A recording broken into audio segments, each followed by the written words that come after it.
So one of the reasons why Sony ponies are renowned as one of the dumbest groups of fanboys on the planet is because they relentlessly try to defend Sony's inexcusable practice of charging people $70 for video games. And today we'll be taking a look at one such individual, who by the way is the same guy that made another video where he tried to bash Game Pass for being expensive in the future, which makes this video especially hypocritical. So without further ado, let's get right into it, shall we?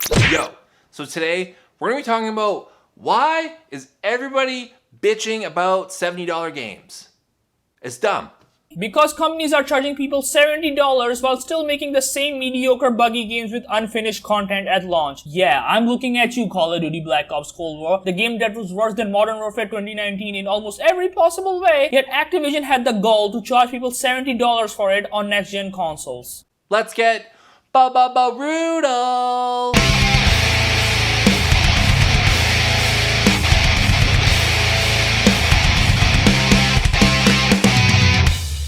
Oh my fucking god, why the hell are these intros on almost every single one of these types of videos so goddamn awful? My eardrums almost died hearing this shit. What's up everybody, it's your boy, the Fortatron, and today we're going to be talking about the controversial topic of why games are $70 and games are raising in price and how they're pricing people out and I love how unsympathetic this guy is to other people not being able to afford more expensive video games. He's like, oh, you're not able to afford this game because it's $70? Too bad, better be more rich and privileged like me next time, peasant. No wonder this video has 70 dislikes. I got a few things to say about this. Let's get into it. Alright, so this all started when Sony announced that PS5 games would be $10 more than their PS4 equivalents. And this drove everyone crazy. Everyone flipped their shit over this. Aren't you people tired of being screwed over?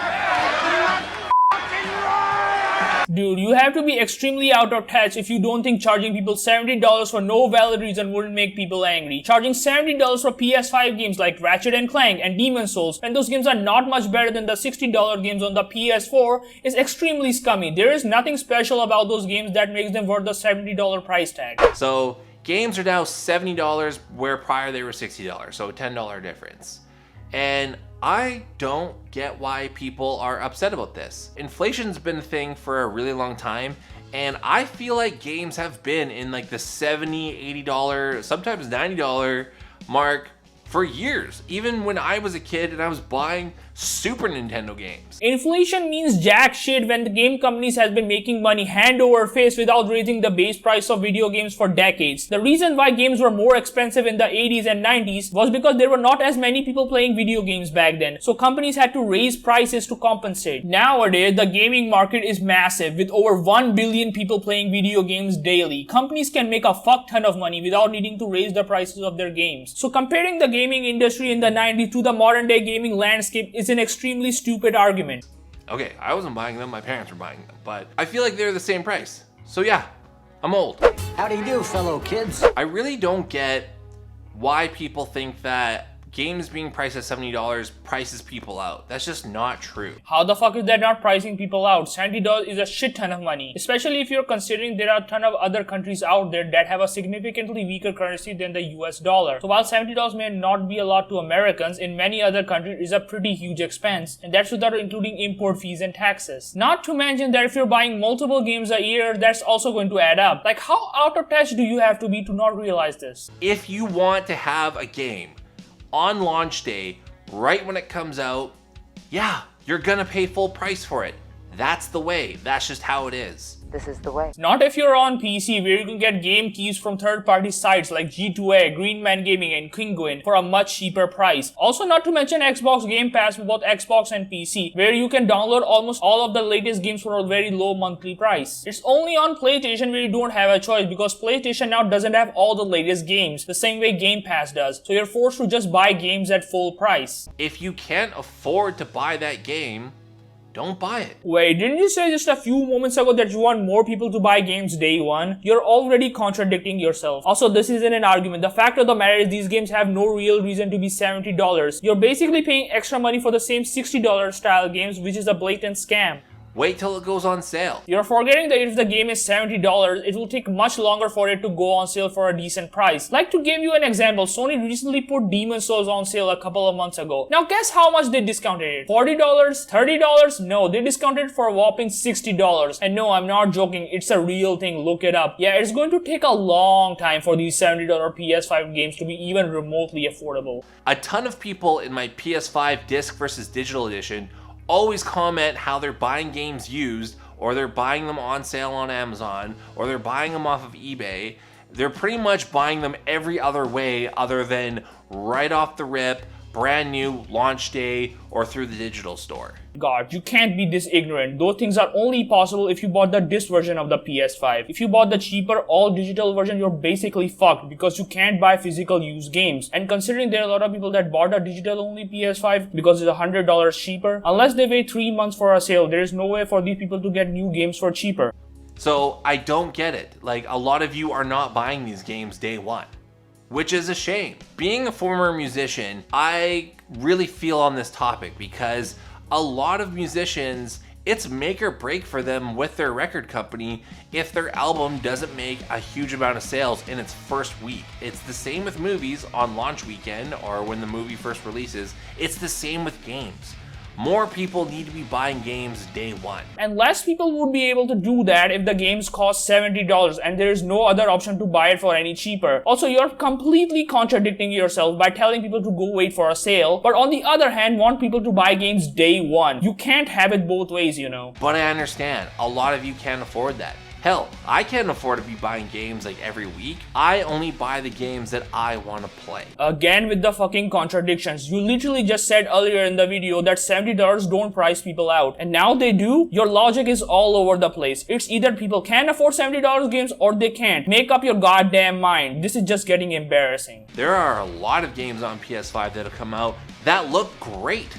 Ratchet and Clank, Sackboy, Bugsnax. I don't know, there's a bunch that look amazing. Spider-Man Miles Morales. Again, those games look incredible, but they're not my type of game, and I don't buy them. And what does that have to do with anything exactly? Nobody is buying games that they don't like. People want to buy games that they do like, but the games are way too expensive for people to afford. That's the issue. This is completely unrelated to the subject, so I have no idea why you even brought it up. I don't buy them on launch day. I don't even buy them on sale, because they're just not my type of game. I don't know where the pressure is coming from for a lot of people to be buying games day one regardless if they know they like them or not. Oh my god, the complete lack of self-awareness. You literally just said a couple of minutes ago that you want more people to buy games day one, and you don't know where the pressure is coming from? This guy has to be trolling. No way he can actually be this dumb. I feel like by now, if you have been playing games for more than a couple of years, you know what kind of games you like.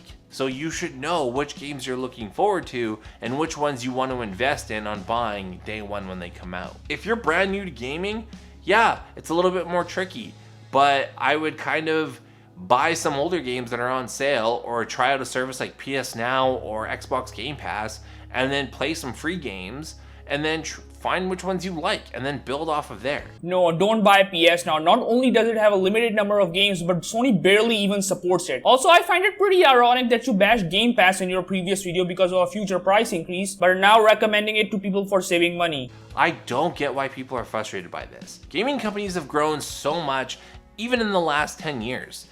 Games are huge epics now. They are the equivalent to Marvel movies that cost $200 million to make.